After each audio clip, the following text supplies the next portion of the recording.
बढ़ती महंगाई के खिलाफ सुजानपुर में आक्रोश रैली का आयोजन किया गया, जिसमें काफी संख्या में महिलाओं ने हिस्सा लिया। महंगाई के खिलाफ आक्रोश रैली के दौरान प्रदेश कांग्रेस उपाध्यक्ष एवं विधायक राजेंद्र राणा, प्रदेश कांग्रेस महिला अध्यक्ष जैनब चंदेल, चंडीगढ़ महिला कांग्रेस अध्यक्षा दीपा दुबे भी मौजूद रहीं। कार्यक्रम के दौरान उपस्थित महिलाओं ने बढ़ती महंगाई को लेकर रोष प्रदर्शन किया है। विधायक राजेंद्र राणा ने कहा कि सुजानपुर विधानसभा क्षेत्र में बहुत संख्या में महिलाएं महंगाई के विरोध में आई हैं। उन्होंने कहा कि जिस तरह से उपचुनावों में जनता ने गुस्सा सरकार को दिखाया है, उसी तरह आने वाले चुनावों में भी जनता भाजपा सरकार को आईना दिखाएगी। उन्होंने कहा कि उपचुनावों के बाद मिली हार के बाद पेट्रोल डीजल के दाम कम हो गए थे, लेकिन फिर से दामों में इजाफा हुआ है, जिससे जनता का गुस्सा विधानसभा चुनावों में निकलेगा। पंचायती राज मंत्री वीरेंद्र कंवर के गौवंश के संरक्षण के बयानों पर राजेंद्र राणा ने पलटवार करते हुए कहा कि भाजपा सरकार के मंत्री, विधायक और संगठन के लोग प्रचार की सरकार बन गई है और केवल मात्र होर्डिंग लगाने वाली सरकार है। उन्होंने कहा कि सरकार के नेता प्रचार करने तक ही सीमित होकर रह गए हैं और ज़मीन पर कुछ नहीं हो रहा है। उन्होंने कहा कि आज भी गौवंश सड़कों पर घूम रहा है और मंत्री झूठ बोलकर जनता को गुमराह करने का काम कर रहे हैं।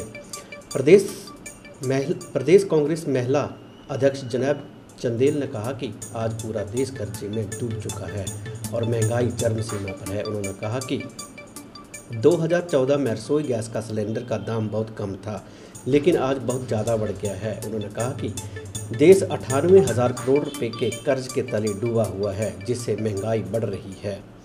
चंडीगढ़ महिला कांग्रेस अध्यक्षा दीपा दुबे ने कहा कि भाजपा सरकार के समय में महंगाई बढ़ गई है और आम आदमी पार्टी भी भाजपा की ही पार्टी है।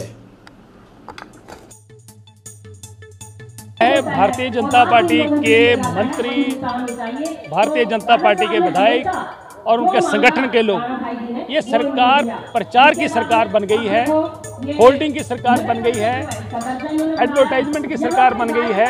ज़मीन पे कुछ नहीं है, ज़मीन पे कुछ नहीं है। सिर्फ ये भाषणों में और होल्डिंग लगा के मीडिया में प्रचार करके सोशल मीडिया की प्रचार की सरकार बन के रह गई है। ज़मीन पे कुछ नहीं हो रहा है। आज भी सड़कों पे गौवंश जो है वो घूम रहा है और हज़ारों की तादाद में पशु जो है सड़कों पे हैं। ये कहने की बातें हैं, ये लोग झूठ बोलते हैं। और ये जो गौ सेंचुरी यहाँ पर खैरी में बनाई गई है, यहाँ पर जो है बहुत ज़्यादा जो है घोटाला हुआ। मैं कई बार मामले को उठा चुका हूँ। ठेकेदार भारतीय जनता पार्टी का है और उस मामले को सरकार दबाने की कोशिश कर रही है और यहाँ पर बहुत घोटाला हुआ है। दीवारें बनने से पहले, उद्घाटन से पहले गिरने की कगार पर पहुँच गई हैं। इसलिए मुझे लगता है आने वाले समय में जिन लोगों ने ऐसा भ्रष्टाचार किया है, सरकार उनको बख्शने वाली नहीं है। सुजानपुर चुनाव क्षेत्र के अंतर्गत आने वाले गांव-गांव से महिलाएं इस सम्मेलन में पहुंची हैं। आप मेरे पीछे देख रहे हैं कि हज़ारों की तादाद में महिलाएं यहाँ पर उपस्थित हैं। लोगों में गुस्सा है, सरकार के प्रति आक्रोश है और जिस तरीके से महंगाई बढ़ाकर सरकार जो है, भाजपा जो है, लोगों को परेशान कर रही है, लोगों का जीना मुश्किल कर रही है। मुझे लग रहा है ये जिस तरीके से हिमाचल प्रदेश में उपचुनावों में गुस्सा जो है जनता का निकला था और भारतीय जनता पार्टी का चारों की चारों सीटों पर जो सफाया किया था, आने वाले विधानसभा के चुनावों में और म्यूनिसिपल कॉर्पोरेशन के चुनावों में भारतीय जनता पार्टी का पूरी तरह सुपड़ा साफ जो है जनता करने वाली है। आज जो महिलाएं हैं वो तंग हैं। गैस का सिलेंडर कहां पहुंच गया, खाने पीने की चीज़ें कहां पहुंच गई, पेट्रोल और डीजल। जब हिमाचल प्रदेश की जनता ने भारतीय जनता पार्टी को हिमाचल में सबक सिखाया तो 18 रुपये पेट्रोल और डीजल जो है वो कम कर दिया।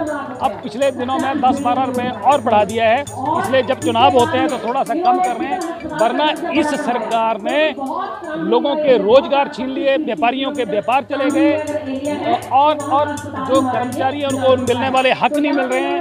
ऊपर से महंगाई ने आम आदमी की कमर तोड़ दी है और मुझे लग रहा है कि ये गुस्सा जो है विधानसभा चुनावों में निकलने वाला है। और यही नज़ारा आप देख रहे हैं पीछे से कि यहाँ पर महिलाओं का सम्मेलन चल रहा है और भारी तादाद में गांव-गांव से महिलाएं यहाँ पहुँची हैं और मुझे लग रहा है कि सरकार हिमाचल प्रदेश में अब जाने वाली है और फिर से हिमाचल प्रदेश में कांग्रेस की सरकार सत्तासीन होगी। लोगों ने जन्म दिया दूसरी पार्टी को, क्या है वो आप पार्टी, झाड़ू पार्टी। देख लिया ना पंजाब का हाल क्या है, 300 यूनिट दे रहा था,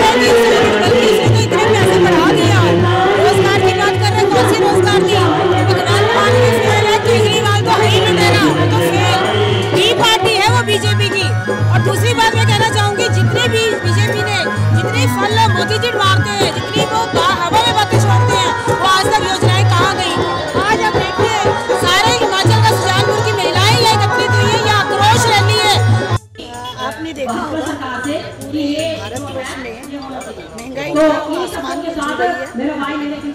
जब से ये सरकार है सत्ता में आई है, तब से इन्होंने महंगाई पर लगाम लगाने का कुछ भी नहीं किया। आज हमारा देश कर्जे में डूब चुका है और महंगाई चरम सीमा पर है। आपने देखा होगा कि 2014 में जब यूपी की सरकार थी, उस समय 450 का सिलेंडर आता था। सरसों का तेल देखो, डीजल पेट्रोल की आप देख लो, बात करो। और भारतवर्ष का हर एक नागरिक जो है, इनकी नीतियाँ इतनी गलत है कि भारतवर्ष का हर नागरिक 98,000 करोड़ के 98,000 रुपए के कर्जे के नीचे आ गया है।